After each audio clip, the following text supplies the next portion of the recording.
인천 지역에서 10명 이상이 모이는 실외 모임이나 행사가 전면 금지되면서 사회적 거리두기 2단계보다 강도 높은 대책이 시행되고 있는데요. 천은미 이대 목동병원 호흡기내과 교수와 관련된 이야기 나눠보겠습니다. 교수님 반갑습니다. 코로나19 확산세가 쉽사리 꺼지지 않고 있습니다. 지금의 상황 어떻게 지켜보고 계십니까? 코로나19가 수도권을 중심으로 확산이 되다가 지금 전국으로 퍼지고 있습니다. 네. 지금까지 그 대구 사태 때와 조금 비교를 하는데요. 대구가 1차, 수도권이 2차라고 하지만 지금 현상으로는 수도권에서 1차가 대유행이라고 생각합니다.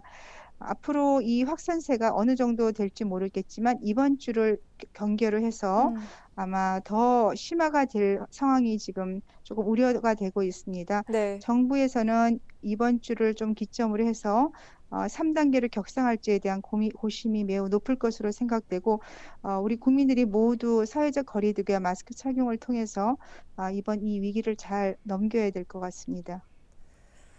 서울과 인천 이 수도권에서는 실내외 마스크 착용이 의무화됐습니다.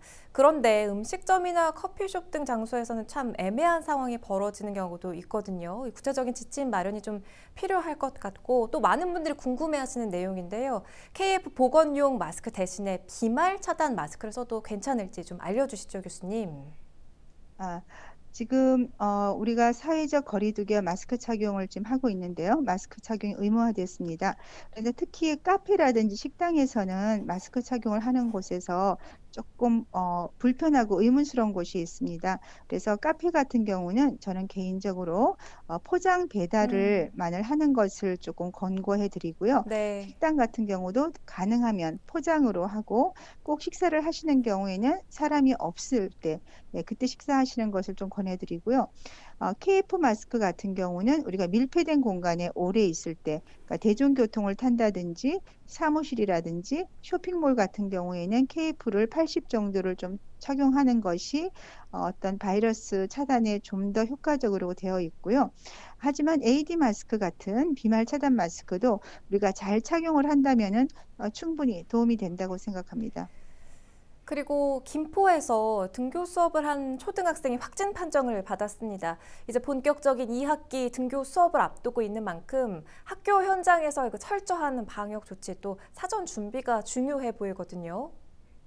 네, 지금 코로나19가 확산 상태에 있기 때문에 부모님들께서 등교를 앞두고 매우 부담이 되고 걱정이 되실 것 같습니다. 네.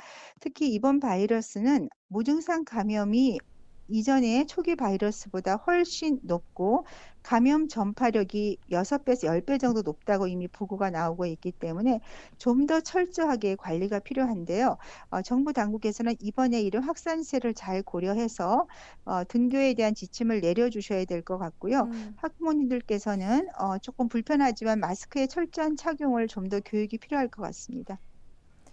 이 감염병 전문가들 사이에서는 수도권부터라도 사회적 거리두기를 3단계로 격상해야 한다는 지적이 나오고 있는데요. 교수님 조언도 좀 들어보고 싶습니다. 네, 지금 현상으로는 지난주와 이번 주를 잘 관찰을 해봐야 될 것 같습니다. 3단계 격상을 하게 되면 격리가 되기 때문에 감염력의 확산은 확실히 떨어지지만 사회 경제적인 비용의 그런 효과가 너무나 타격이 크기 때문에 정부 네. 입장에서도 신중히 고려하고 있는 것 같습니다. 3단계로 격상 전에 이 코로나19 확산세가 꺾이지 않는다면 이번 주라도 3단계 격상을 분명히 고려를 해야 될 거라고 생각합니다. 네, 오늘 도움 말씀 여기까지 듣겠습니다. 고맙습니다. 천은미 이대 목동병원 교수와 이야기 나눠봤습니다.